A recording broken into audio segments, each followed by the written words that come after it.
Imagine you're at a dinner party. Everyone's laughing, telling stories, having a great time. And then there's that one person sitting quietly at the end of the table, nursing their drink, lost somewhere inside their own head. People assume they're bored, maybe arrogant, maybe just awkward. But what if something entirely different is happening? What if that person isn't checked out? What if their brain is so relentlessly active that a dinner party feels like trying to have a conversation in the middle of a thunderstorm? That's the reality for people with extremely high IQs.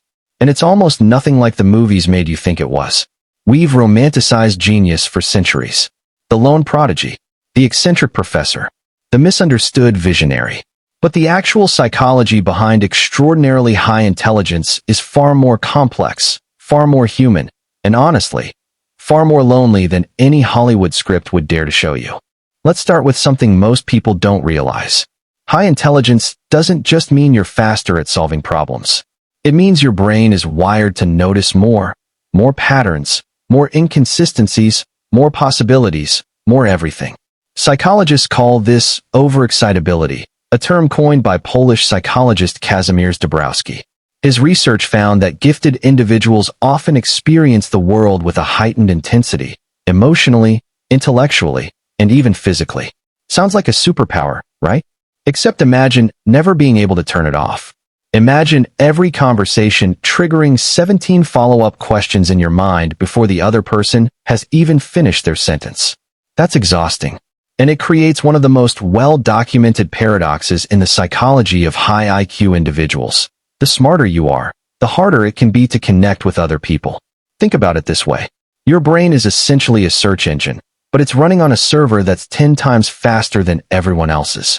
When you talk to someone, you're already 3 steps ahead, anticipating the conclusion, spotting the flaw in the logic, or worse, getting genuinely bored by a conversation that the other person finds completely engaging. You don't mean to seem distant. Your brain just moves at a different speed. And over time, that gap creates a kind of invisible loneliness that's incredibly hard to explain to someone who hasn't felt it. This is also why many high IQ individuals are chronic perfectionists.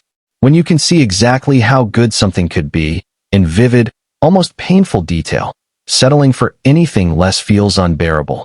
A researcher at Yale named Dr. Susan Nolan-Hoeksema studied rumination patterns in highly intelligent people and found that they're significantly more prone to overthinking.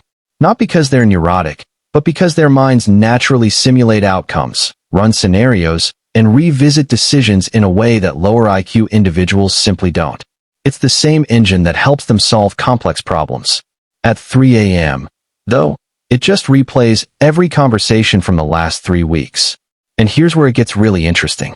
Contrary to what you might assume, extremely high IQ does not protect you from self-doubt. In fact, for many, it magnifies it. There's a concept called the impostor phenomenon. Most of us have heard of impostor syndrome, but in highly gifted individuals, it operates at a strange depth. Because they can see so clearly how vast the ocean of knowledge is, their own intelligence never quite feels like enough. They know exactly how much they don't know. And that awareness, ironically, can make them feel less confident than someone with average intelligence who doesn't fully grasp the scope of what they're missing. Then there's the social dimension. High IQ individuals often develop what researchers call asynchronous development, where their intellectual growth races ahead while emotional and social maturity develops at a more typical pace. As children, this means being the kid who'd rather debate philosophy than play tag. As adults, it often means feeling fundamentally out of place in most social settings.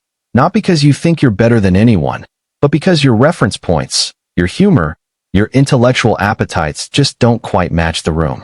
You find yourself code switching constantly, dialing yourself down, shrinking your vocabulary, editing your thoughts in real time just to feel like you belong somewhere. And yet, here's the reframe I want you to sit with for a moment. All of these traits, the intensity, the relentless pattern recognition, the deep sensitivity, the perfectionism, the solitude, they are not flaws. They are not broken wiring. They are the cost of a brain that is reaching for something most people never reach for. Every inventor who rewired the world, every writer who redefined human emotion, every scientist who cracked open a mystery the rest of us didn't even know existed, they all paid this same price. They all sat at the end of that dinner table. They all felt the gap. And they all